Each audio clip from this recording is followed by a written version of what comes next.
counterintelligence value to the UAP conversation is astronomical. And the reason I say that is because you can, with this one topic alone, fool your enemies, fool your friends, and fool your citizens.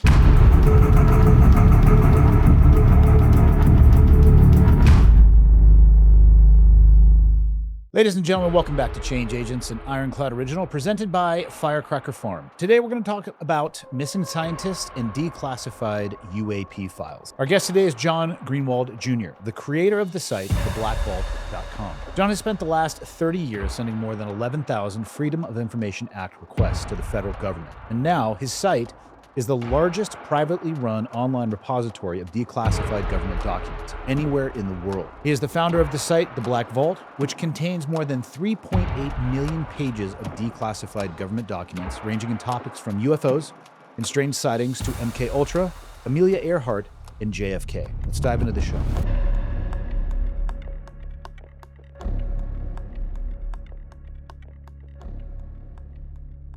So people unfamiliar with you, the Black Vault is the largest privately run online repository of declassified government documents. It seems like the way that you're getting a lot of these, and I'm going to use the abbreviation, but the abbreviation is FOIA, but that stands for Freedom of Information Act for the listeners who may not have heard that. So I'll just use the term FOIA going forward for you and I.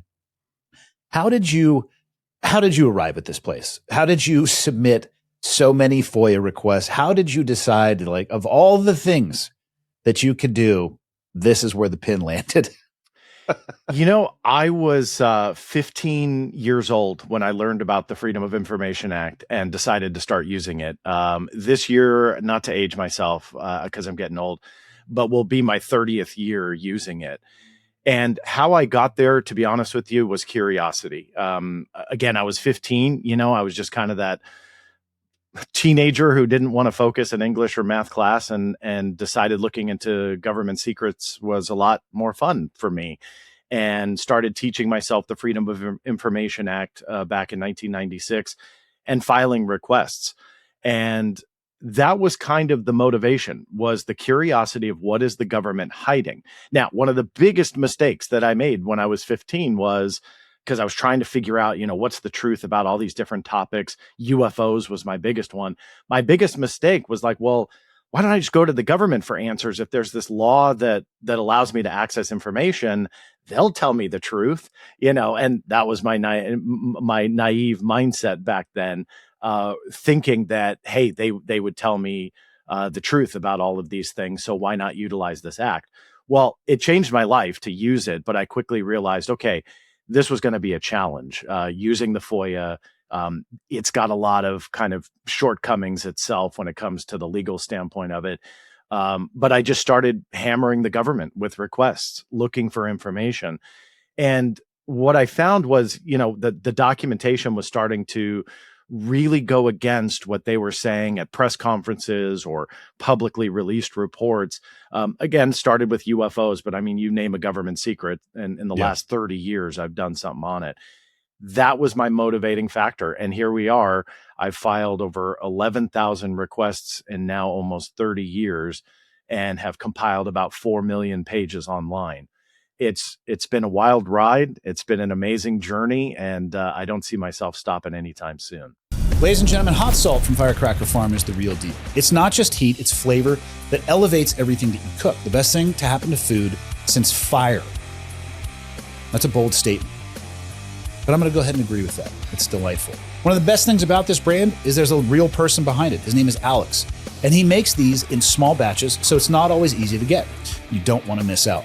All of the flavors are great. I have tried all of them. You really can't go wrong. Seriously, try it on everything. Steaks, vegetables, everything in between. If you like milder heat, mix in some sea salt to dilute it. This is a choose your own adventure. You can go direct from the push button dispenser, or you can dilute to hit that flavor profile that you're looking for. The best way that you can help this show is to help Alex and his small family business by grabbing some hot salt and trying it for yourself. So go to Firecracker Farm and use the code Ironclad for 15% off of your first order. Alex would also like me to thank you, the audience, for giving his small business a shot. You can I'm telling you right now, head over to Firecracker Farm, pick something out. I honestly don't think that you can go wrong. It's an amazing product founded by a very cool person. The backstory behind it is legit, and it's going to make your food taste better.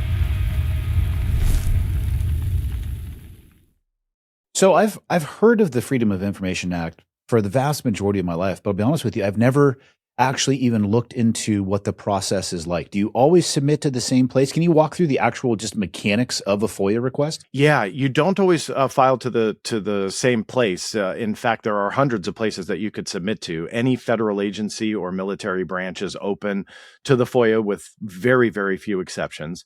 And essentially, the process in a nutshell is this: you file a FOIA request, you figure out, number one, where you should send it, because there's obviously, 10, 20 that are the more common ones. But there are literally, hundreds of different FOIA offices and so on. So you figure out where to send it, and then you have to adequately describe what you're looking for. So you have to figure that out. It's a double-edged sword. You're seeking information, but you have to adequately describe it to get it. If you're too broad, they'll kick it back and say, hey, you're too broad.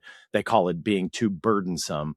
While if you're too specific, being too specific will also be problematic, because then you may kind of carve out, if you're a little bit more broad, carve out certain things that you're looking for. So you have to skate that line in between being too broad, where they'll kick it back, or being too specific and you carve out maybe something that you're looking for.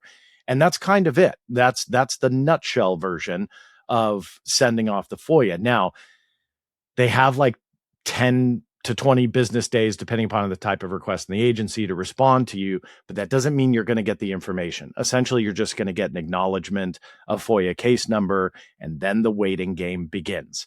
That's one of the hardest aspects to FOIA, is not necessarily filing the request, but then waiting. Just a quick example of FOIA request I got yesterday for emails that were within the Pentagon, took over 5 years to get. That's Whoa. actually not too bad. My record is over 15. So, you can wait a very long time. And, I make jokes about it and I smile when I say it, but it is so incredibly frustrating, and is one of the biggest problems with FOIA, because, it needs to be fixed. It needs additional funding. It needs additional manpower, because it is a very, very important tool for not only the American people, that's number one, but number two, actually everybody in the world can file a FOIA request. It is not limited to being an American citizen. So it's a powerful tool. At the surface, it's fairly simplistic. It can get very complicated, but that's a different conversation. And it's really just a waiting game, and keeping at it, keeping your interest going, and keep pushing and making sure that they fulfill their obligation. Because a lot of agencies, they will try and get out of it, and make you wait until you just lose interest and you're like, forget it, I don't even care anymore. Well, I try not to do that. After 10, 15 years of waiting is a long time, but I try and maintain kind of that active drive and push to get the information, because I don't want to give up. I mean, I have to assume that when you first started doing this, this was a paper drill, like legitimate paper, mailing things off. And I'm assuming this has now switched into a digital medium. Yes, for the most part, it has. I mean, even just gosh, I think it was like 3-4 years ago, the CIA wouldn't even accept emailed FOIA requests. I mean, it was ridiculous. So I love it though. yeah, I mean, the assumption would be, God, why wouldn't they? But quite the contrary, some of these agencies are pretty problematic. But for the most part, it is electronic. Back in the day, yeah, I mean, I was, as a 15-year-old kid, going broke buying postage stamps, sending these things off by the truckload. But nowadays, you can do it primarily through electronic means. And not all the time will you get the response electronically. A lot of times they'll send it through postal mail, but it's kind of a mixed bag depending upon the agency and what you're going for. Where did the law originate from? The FOIA law itself. When did it come into to being? Do you know? Yeah, I mean, I think it was back in, I hope I'm not wrong here, but I think it was like the late 60s when it was passed. And the original vision was to give, again, I say the American people, it's open to the world, but to give us a better understanding of what the government was doing. It was for accountability. And it's a very interesting thing to think about when you know that it was decades ago when this was passed. Um, it was originally written when electronic records really weren't a thing. You know, they Yeah. were on typewriters primarily back then, and handwritten documents. You can get handwritten stuff if you go for historical records. So it was a much different world back then.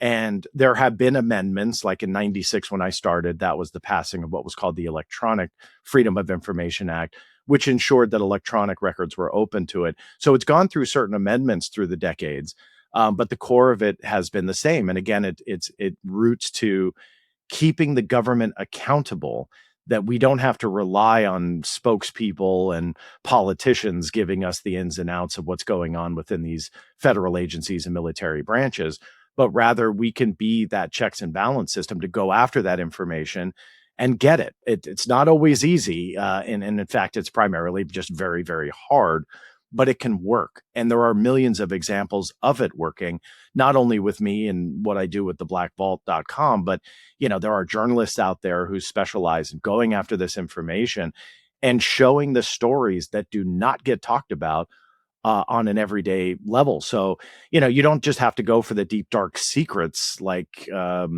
what I deal with, but rather it can be uh, stuff that we hear about a lot on the media, but we don't get the full story. And then they can go for that as well. So it's a very powerful tool, and one that roots to being one where they aim for the government to be more transparent and accountable to we the people. Who oversees, is the FOIA, is it a department in and of itself? And I guess that leads to my question of how do you know that they're actually giving you everything? That's a great question. No, there's no one central auditing branch to ensure that everybody is following the rules. There's the law itself, and that every agency and military branch, for the most part, has a dedicated FOIA office or team. In some cases, it's just one person that fields those requests. But again, it's kind of unique to each individual agency or branch or office, depending upon where you're filing. And I mean, I don't want to call it the honor system, but it's kind of that you just have to trust that they are doing these searches adequately and that they are following the letter of the law. Now, there are things that you can call upon if you feel they are not.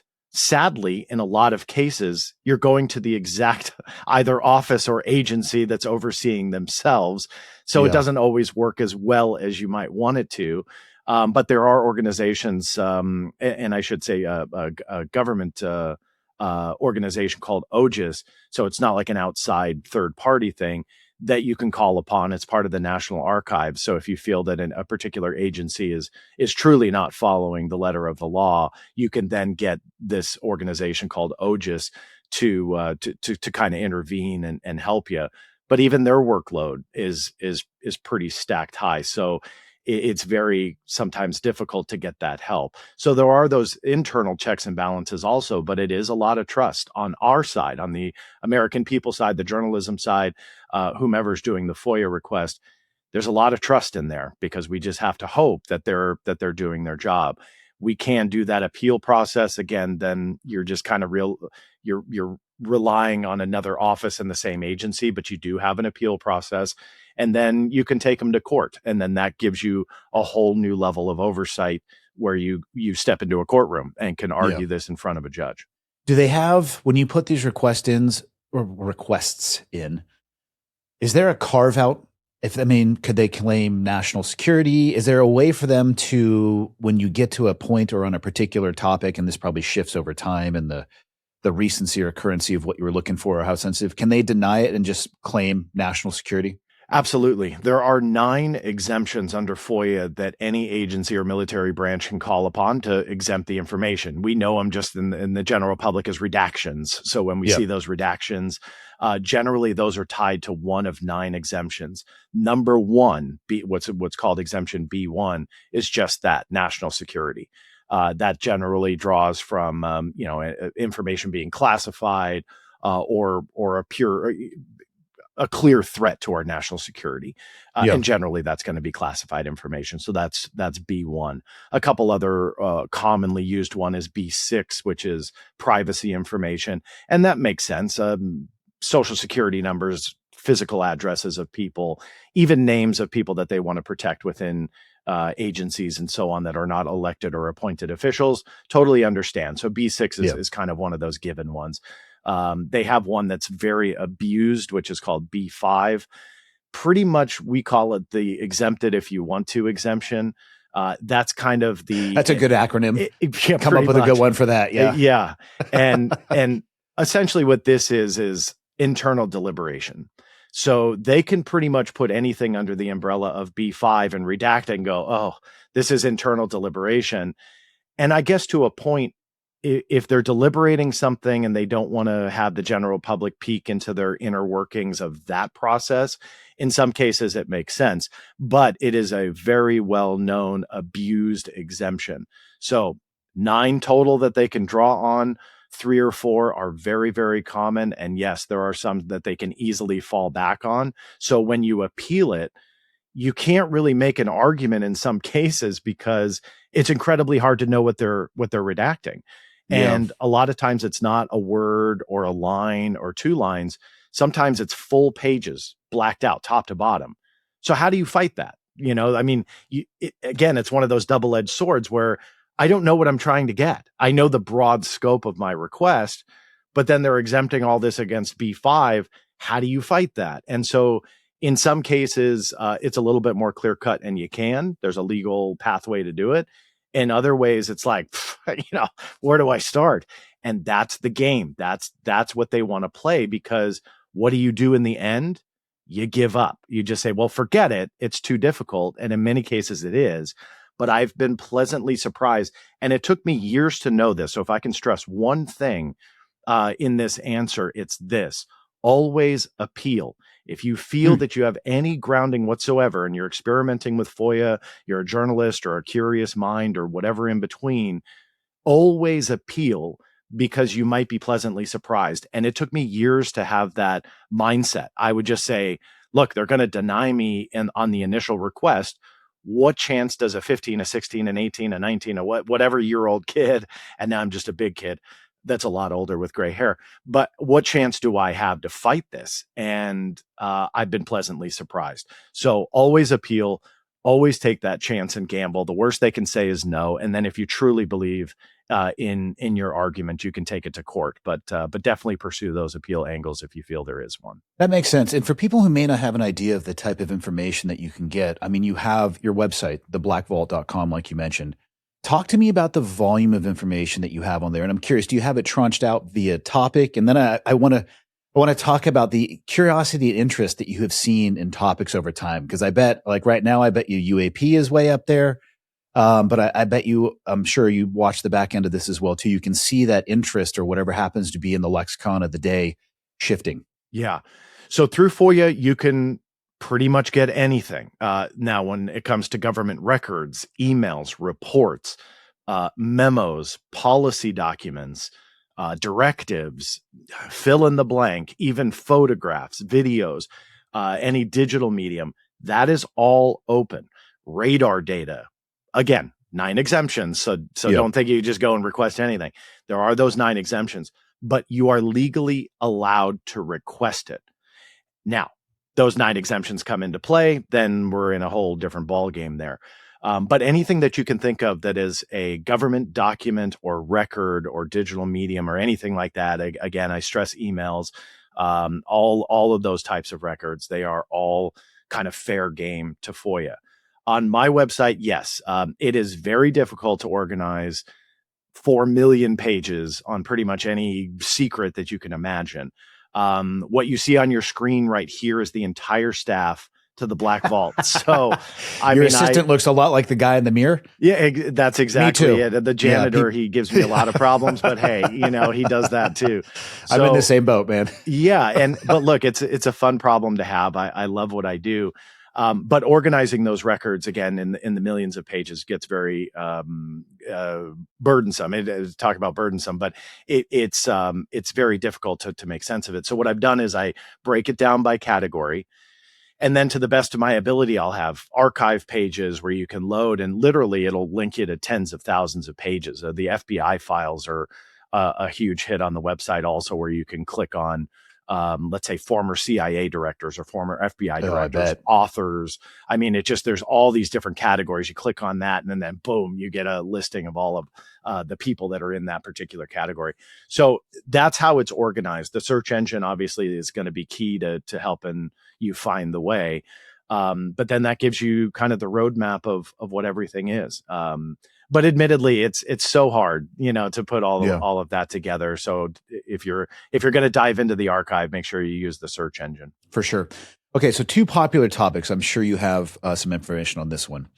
Let's start with the UAPs. The UAP phenomenon. It seems like there's two competing narratives, and I'm curious what you've seen in your information.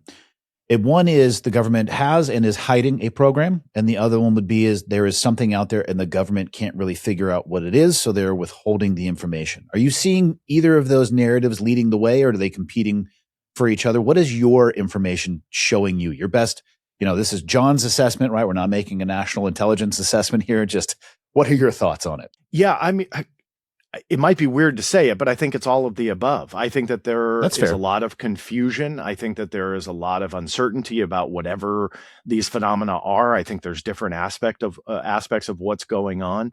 And I think that military and government records show that I think that they are unable to truly identify a lot of what they are seeing on their sensitive imagery, but also with highly trained personnel by their own eyes. So we're not only seeing this on radar instrumentation, which could maybe be explained by, fill in the blank, some kind of problem with the data or some type of glitch or whatever it might be. It is Yeah. both. And so they are seeing that. So I think that you're seeing a lot of confusion, and that is part of the national security risk. A lot of people don't agree with me on that, where they feel that the government is this all-knowing entity that knows everything, knows what's going on, and they're covering it up from we the people. I think that they're giving the government a little bit too much credit, on that. I Now, agree. As somebody who worked with the government at a very limited capacity, people think there's this nuclear generator. It's like from Iron Man when he goes and in the warehouse they have that the generator, the whatever the heck the thing was called that he ended up putting into his chest. And what you really find is you pull the curtain back and it's like a donkey with a fly buzzing around its head. yeah. And that's exactly it. I think that people have this perception of, again, that all-knowing entity, but they don't realize what really is behind the curtain. And what's behind the curtain could potentially just be a bunch of confusion, a Yeah. bunch of uncertainty of what's going on. People, I think, also take comfort in the fact that the government has to know what's going on for their own safety. And I think there's some insecurity in that they don't want to believe that the government or military is clueless on what's going on. And so they fill in that blank with a conspiracy and cover up. Now, don't get me wrong. There is a cover up going on here. It's undeniable. I see the UFO topic kind of split in two different eras. Pre-2017. Now, 2017, for those who aren't aware, was when the New York Times wrote kind of this expose on UFOs, or what we now call UAP. And it was about this secret program that was going on within the Pentagon from 2012, or excuse me, 2008, and then ending in 2017. Arguably, it ended in 2012.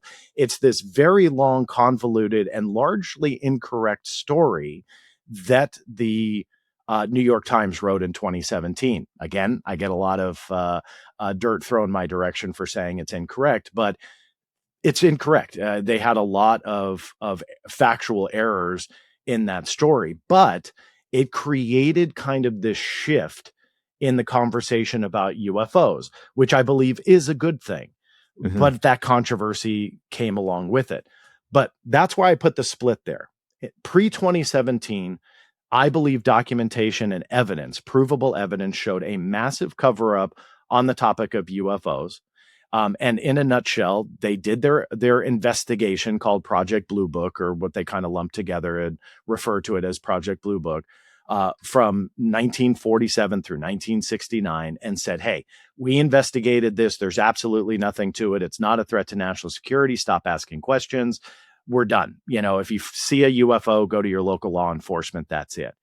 Documentation proved beyond any shadow of a doubt they can not only continued their interest, not only continued investigating, but there were incidents around the world that were going on through the 70s, through the 80s, through the 90s, even well into the 2000s, that were considered classified all the way up to the top secret level on UFOs, on things that they could not identify, and that they were still looking into this. There were projects that were even going out and collecting unidentified debris. Now, some argue during the Cold War, this was Soviet satellite systems and technology. I have no doubt about that. Absolutely. That is primarily what this program was called. It's called Project Moondust. But there was this rumor that they were also seeing other things as well on these recovery missions that they could not pin on the Soviets or any other country. And again, that was kind of the rumor. I had found a CIA document to show that they had a piece of what they did called UFO material. So it was connected to a UFO case. It was material about 7 years after the close of Project Blue Book. So the military and intelligence community said, hey, we don't want this anymore. But this piece of a UFO case, whatever it was marched into one of the scientific directors of the CIA. And in this record, they were talking about, and I'm paraphrasing here, but essentially they were keeping tabs on what the different intelligence agencies were collecting on UFOs, and they were watching that development within the UFO conversation. So publicly they were saying one thing, but internally they had a piece of a UFO that they were marching through the halls of the CIA. So, and all that is provable, that's documented and came out through FOIA. So pre-2017 was a very interesting effort for me to kind of investigate and to find thousands and thousands of records that shouldn't exist. Now, to close the thought, post-2017, that shift happened. And so now the military and government starts talking about UFOs. That's primarily where everybody's interest is today, because it's more modern. It's cooler to talk about something that happened in 2017 or 2020 or 2025 versus something that happened in the 60s. But that shift came with it an extra layer of secrecy, but nobody really talks about that. That extra layer of secrecy has created such a problem for people like me trying to access through the Freedom of Information Act material on unidentified aerial phenomena or UFOs or whatever you want to call them. Nobody talks about that part. Everybody talks about, wow, the government's talking about UFOs. This is great. The politicians want to talk about transparency. Most of them. Some of them are very much they're still covering it up. And those are the ones that are right, I will say, because they are covering it up. But a lot of, agency personnel, they're saying, hey, we've got this newfound era of transparency, and we are being as transparent as we can with the general public and releasing the information that we can. And I can tell you undeniably that is not right. That is not correct. The layer of secrecy has deepened since 2017. And I won't bore you to death unless you want to hear it about all the legal problems with it, but they have added extra layers of secrecy on top of this from a legal standpoint, which essentially cuts FOIA out of almost all of the UFO material that's there. Interesting. And I have the documentation to prove it. The U.S. Navy specifically denied 100% of their UAP videos and their photographs across the board, 100%, saying that it was all exempt from essentially what they call exempt from disclosure, that they cannot legally release it, and they call upon multiple FOIA exemptions to do it. The Pentagon also calls on law enforcement investigations, even though AARO, which is the organization that is tasked to look into UFOs, is not a law enforcement entity. They cite law enforcement exemptions. Could that apply to a small percentage? Absolutely, undeniably. I hate that fact, but I will concede that is true.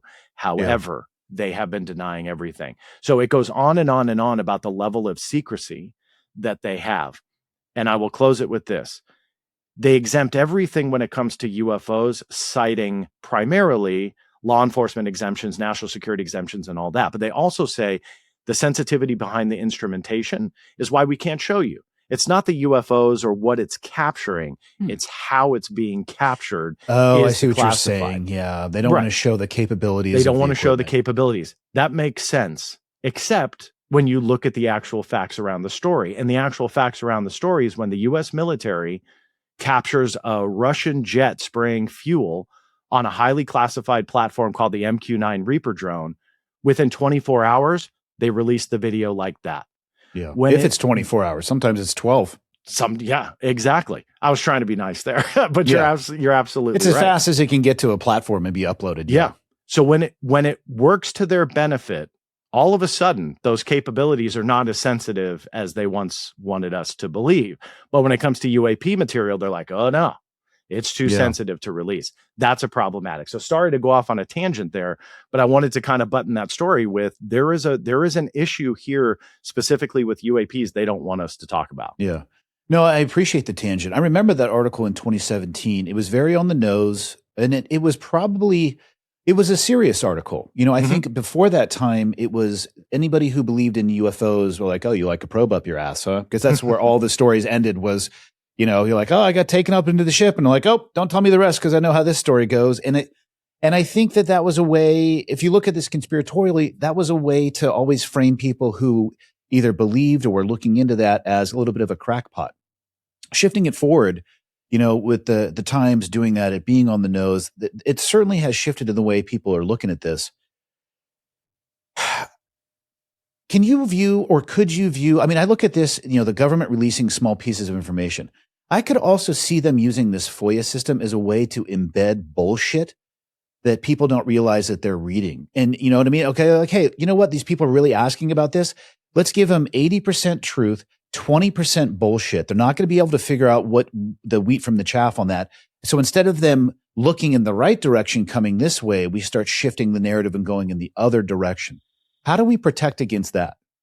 That's a great question. I've talked a lot about this over the years. The counterintelligence value to the UAP conversation is astronomical. And the reason I say that is because you can, with this one topic alone, fool your enemies, fool your friends, and fool your citizens. Yeah. And you can change the message so easily on all three of those fronts with very little work. And that's what's very difficult about this conversation, is figuring out what is the truth, because you will catch them in lies. That's undeniable. But which half is the lie? You know, and then that's the challenge. And the general public is very quick to go with the half they want to believe. So then they'll just automatically think, well, that's the lie because I want to believe this. And look, I'm human. I kind of fall subject to the same thing. But that is the challenge, is that it's undeniable you catch them in lies because you have the documentation to juxtapose with, let's say, a press statement or a public report. And a lot of times they'll contradict or have different messaging or whatever it might be. But the bottom line is one of them is not true while the other is more likely true or partially true, I guess, which then is a whole different layer of confusion. But regardless, you know, they can't both be true. And so you have to figure out which side is or which side isn't. I'd like to think that when you do get these documents, to orchestrate a cover-up and conspiracy that then you're manufacturing information, you're creating a whole new avalanche of work and effort that I don't think the U.S. government is necessarily capable of when it comes to manpower. And I hope that makes sense. Do I believe that they'll put out information to mislead? Absolutely. So I'm not arguing that point. But what I'm saying is there are some out there that believe that documents that come through FOIA are manufactured only for those particular cases, and again to create a message. It's possible, maybe in some cases, but again, like looking at that workload that they really have, I think that's giving the government too much credit on the ability that they'd be able to pull that off. I truly don't think that they would be able to do that. So I think what we're seeing are competing narratives, and what we're trying to decipher is which one of those narratives is the truth. The manufacturing of information on top of all of that, and creating paper trails that didn't exist before you, let's say, filed a FOIA request. That's an unbelievably tough undertaking, because the footprint that you'll make manufacturing such a story, I don't think that that would stay a secret for long. I think that that would definitely come out. So I'm not sure if I veered a little bit away from the core of your question there, but I will say that even if you didn't mean it, there are a lot of people out there that believe that a lot of these paper trails are just purely manufactured, and to do that and to fool so many people inside these agencies and thinking, oh, well, I found this through a FOIA request, but it was all manufactured. The blueprint for that would be, I think, a little bit too much. Yeah, the scale of that seems like it would be untenable for all topics. But misinformation, absolutely. I think that is a ball game they play. I could see that for targeted, specific, very microscopic topics, or maybe like a little bit of a nudge, but doing that writ large across the entire FOIA, there's just not an infrastructure. Exactly. The government, again, as much as they want them to be the arc reactor, is much more like a donkey. Yeah, so that's right. Possible, but not plausible. This episode is also brought to you by Norwood Sawmills. Norwood Sawmills builds portable sawmills for people who don't just want to own land. They want to do something with it. Whether you're clearing timber, building your homestead, or running a serious operation, Norwood gives you the ability to turn raw logs into real value on your terms. And don't just take it from me. Listen to Eric Lindros, Hall of Famer and one of the most dominant power forwards in NHL history, talking about what he's doing with his Norwood mill after hockey. There's a feeling of pride by just, you got your stickers and you're loading up your wood and you're trying to dry it out, and you're just taking it off the ladder and bringing it over to your pile. And it sounds so basic, but it gets me going. That's what Norwood is about, giving people the tools to keep building long after the game changes.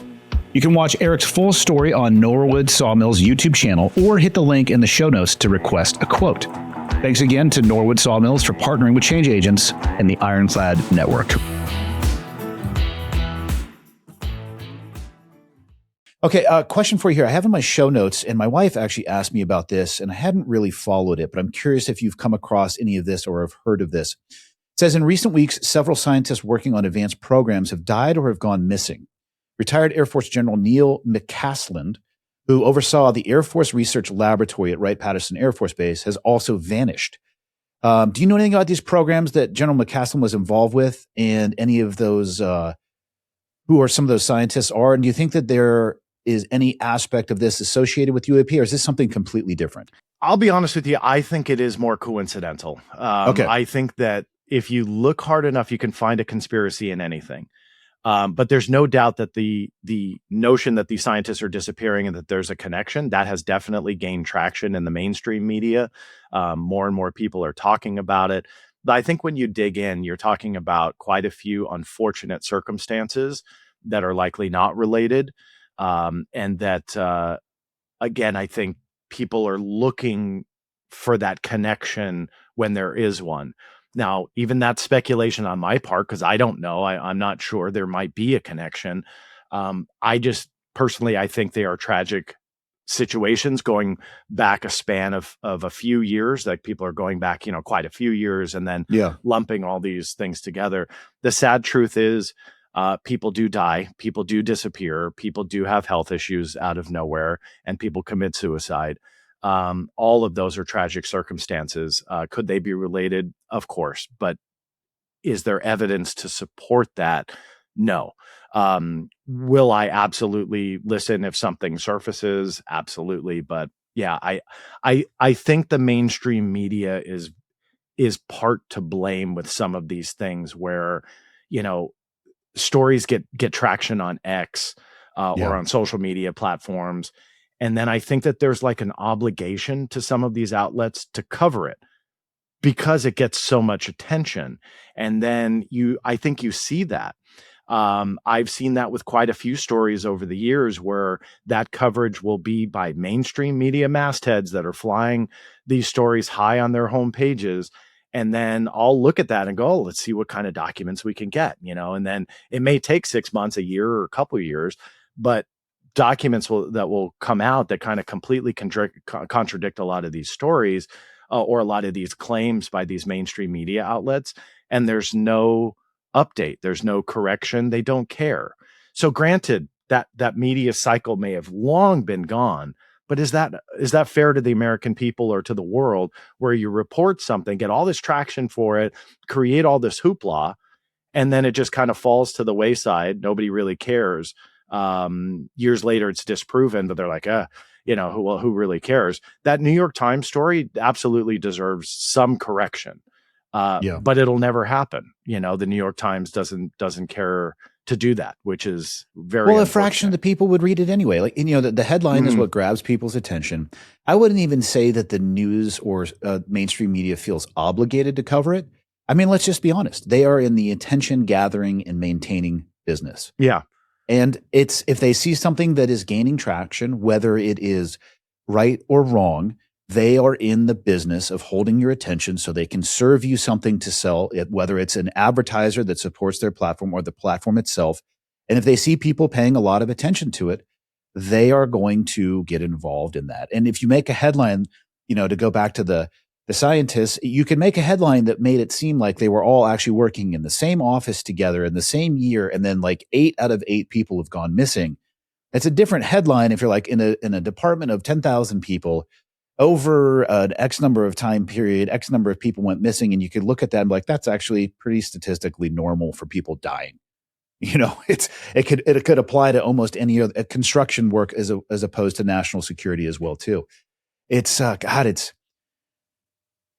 try to remind myself to begin with, but other people with these devices that we have in our hands, make sure that they are working for you and you are not working for them. Because it is a battle, and I don't think our brain is designed to deal with the bombardment of salacious information that we get, largely based negativity over positivity, because you can spin yourself out over this stuff. And like you said, if it takes 6 months to get a FOIA request to get the actual document, everybody's already on to the next emergency anyway, or the next alien invasion that's coming, and nobody reads the update or the correction, but they paid attention to the headline. Yeah, and you're absolutely right. I think in a perfect world, I would want to see those on the front page with those corrections, which I know is never going to happen. But I would love that perfect world one day where people do get to see the corrections, or we stop. And I think saying obligated was kind of misspoken on my part, but more motivated for them to cover it because of those clicks. And that's what a lot of these news agencies are really motivated by right now. In the world of AI and X summaries on your, left column or whatever, nobody clicks over to see anything anymore. And they take a news article that's this, and you see one line by Grok that's that. And you're like, oh, okay, I'm well informed now. It's Repost.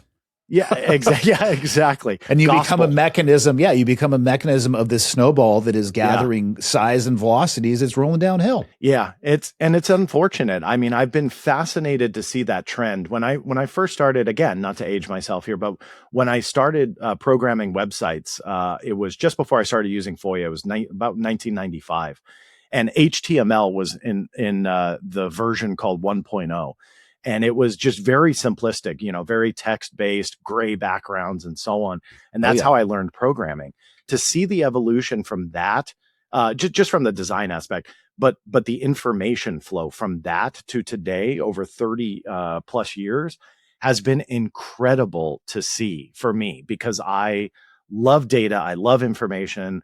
I'm a big advocate for freedom of information, not only the act, but just getting information out there. I don't charge for my website at all. I don't have any paywall or anything like that. Point being is that I'm just a huge advocate for the power of the internet. But with the power of the internet comes this. And it is incredibly terrifying, because those stories that spread like that, like wildfire everywhere, then mainstream media, they feel motivated. Oh, we got to cover it. It's getting clicks. Let's do it. Who cares about the facts? Who cares about evidence? Who cares about verification? Just run it. And that's what we're seeing today. I got to be first. That's exactly it. Nailed it. And that's what we're seeing today. And that's what's unfortunate. And then if you're lucky to get a correction, they'll quietly change the article. It'll be in like font size -10 at the very bottom, like, hey, we regret the error. And then that's it. And you're absolutely right. Nobody sees it, reads it, or even cares because they're on to the next one. We regret the error. Brought to you by Dick Pills in Big Pharma. Well, of all the documents you have on your website, what's the most popular one? Well, oh gosh. I mean, I would say topic-wise, because it's going to be hard to zero in on that type of statistic, only because it fluctuates when it gets specific to a document. Topic-wise, UFOs has always been number one. The other one that has surpassed UFOs quite a bit and quite often over the last decade has been mind control, the MKUltra documents. Yeah. And my connection to that goes back a couple decades. And in short, the CIA had a batch of a couple thousand, I think there was like 2,000 or something like that, MKUltra related records that did not get destroyed. For those who don't know the history, it was a mind control program that the CIA was investigating. Super LSD heavy, right? Like psychedelic based. Yeah, they were doing LSD experiments to try and extract information. We learned that the motivating factor was that the Soviets were doing it to extract information. So we on our side started researching defense mechanisms. I think there was an Army program that was looking into this. And so the CIA started taking information from the Army, but then they started their own program and development of not only the defensive part of it, but the offensive, like, hey, can we do this too? So it wasn't necessarily, that Manchurian candidate kind of rumor, although that came along with a lot of the stories, but it was more so the combination of LSD, the use of hypnosis. They did a lot of experimentation throughout the 60s and I think into the 70s, but they did a lot of those experiments even on our own scientists, which that was the most problematic experiment that they did without their knowledge. One of the scientists, Dr. Frank Olson, ended up having kind of an adverse reaction to the LSD that he had ingested on this CIA retreat. He ended up can you fathom that, like just having your morning cup of coffee and then you're a psychological cosmonaut trying to figure out, like, you're traveling through space and time, and first off, I have zero exposure to LSD, so I'm just basically pulling this off of movies, but it doesn't, being an unwilling participant on that ride, that would scramble my eggs as well. And he fell into a dark place, and Dr. Frank Olson ended up killing himself, lunging himself out the window. He had I think it was a CIA agent in the room with him at the time. They were trying to send him to a psychologist or psychiatrist. They thought he was doing better, but sadly he wasn't. It's a very interesting story because a lot of the documentation about MKUltra was all destroyed, especially after that. And these records, these couple thousand pages, ended up surviving. They were misfiled as financial records. So I fought for quite a few years to get them. And again, this is going back quite a few decades. Finally got them released and scanned them all and put them online.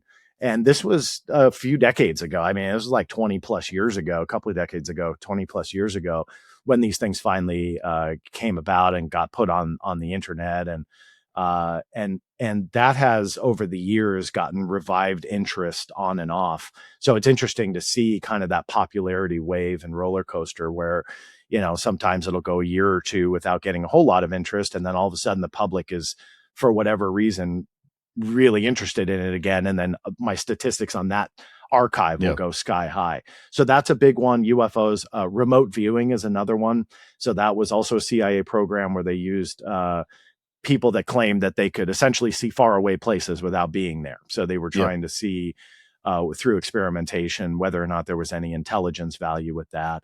I would say those are the top three topics that have always been the most popular through the decades.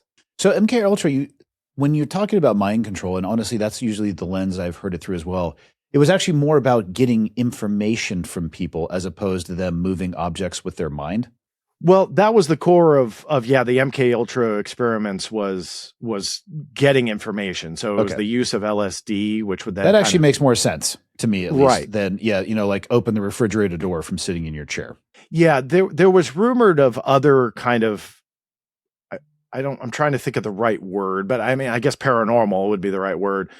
Research programs. I would say that was more kind of the Stargate program side versus MKUltra. And then again, that was using the human mind to see faraway places. So could we map out a Soviet facility during the Cold War without having a U-2 flight overhead or something like that? And so that's what they were trying to do. But they were doing other experiments like, and I wrote an article about this. I actually fed the description into AI, which was pretty cool. It was a remote viewing session where they tried to see the surface of Mars 1 billion years ago. Right. So that was the kicker. It was 1 billion years ago. How do you know if you're right or wrong? I mean, I can make some shit up too. What's well, right. But the story that they came up with. Now, again, I'm not advocating that this was a real, that they really saw Mars 1 billion years ago, but this is documented. This is in a government document where they talked about pyramids, tall beings, huge structures on the surface of Mars, and they go into detail. And so I just look, again, not advocating that that's really what they saw. I don't know, but I thought it would be fun to take all that description and put it into AI and see so based on what the remote viewer claimed they saw, what would it look like? And it was kind of fun to see what AI came up with. But that being said, that was the type of experimentation on the Stargate program, obviously highly controversial, obviously highly speculative on whether or not it was successful, because in those cases you can't fact check. And then on the stuff that you could fact check, there was some hits, some misses, some controversy on whether or not the experiments were as scientific as they should have been. So I don't want to make accusations against, I think it was through SRI, which was the Stanford Research Institute. But again, there's been questions over the years on whether or not maybe some of the results were fudged a little bit because they wanted to continue that funding, because that's a lot of money that you can get for a research program like that. So sadly, we don't really know. There's a lot of people out there that believe wholeheartedly remote viewing is an actual thing and that people can truly see faraway places without being there. Others think it was a big scam. I'll let your audience decide that one. But regardless, the documents are true. The CIA did fund it. And contrary to like the MKUltra stuff that was largely destroyed, you can see a lot of the Stargate collection stuff.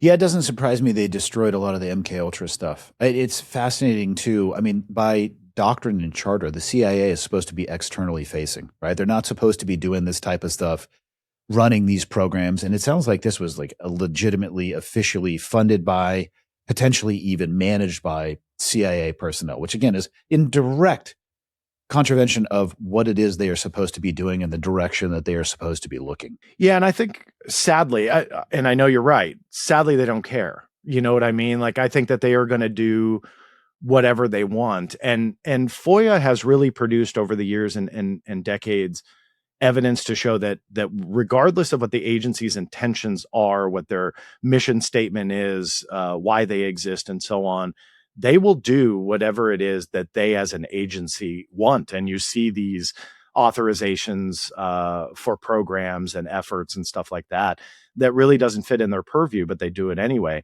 The other interesting thing to find is when the left hand doesn't know what the right hand is doing, and you discover that there are agencies and military branches and so on that are all doing the same exact thing, but nobody knows that. To where you would think in that perfect world, or hope anyway, that they would work together and somehow understand or share information. Nah, they just. Or how about streamline a budget? That's great. Let's have 8 independent agencies working on black budgets, all doing the same stuff, where instead we could have a way smaller budget and collaborate together and maybe get farther down the road. But what do I know? Why have one when you can have 2 for twice the price? And which was the greatest line in Contact, but absolutely true. And that is the reality of the world we live. There's so many ways for agencies to work outside of their charter as well, too, technically, legally. The industry that exists of we'll call it alphabet soup personnel that have created cottage industries in the Washington, D.C. area that it's just, just subcontract, right? We don't need to worry about what the subcontract is for, but we'll pay you to do something and then they can work directly on something that might be outside of the charter of the organization. And on paper, they look fine. Yeah, they always find a way. Always find a way. Yeah.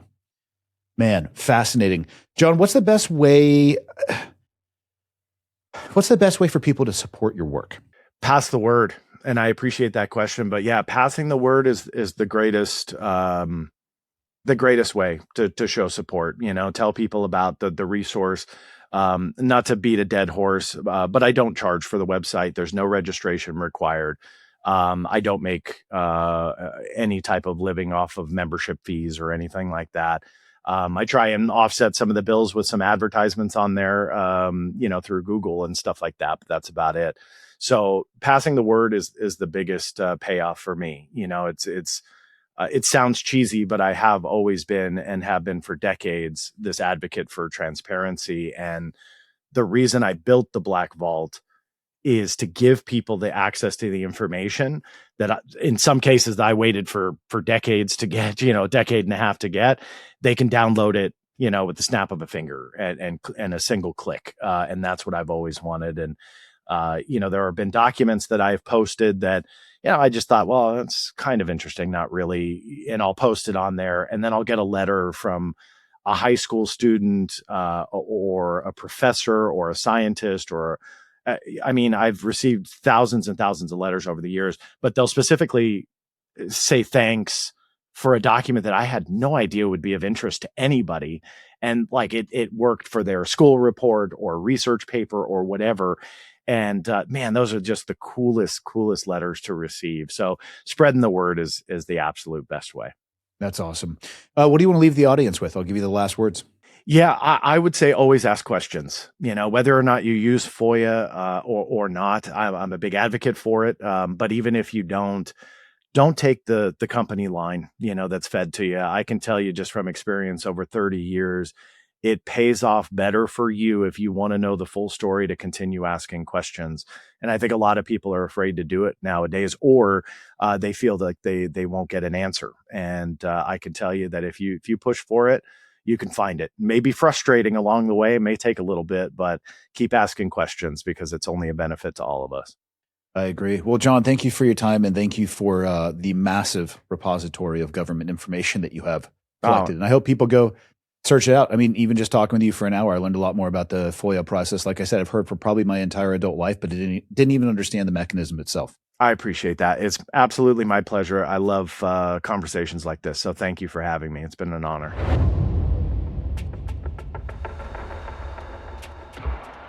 Hope you enjoyed today's episode. To learn more about John's site, please visit theblackvault.com. Thank you again for listening to Change Agents, an Ironclad original, presented by our super spicy friends down the road at Firecracker Farm. See you all next week with an all-new episode and an all-new guest. See you.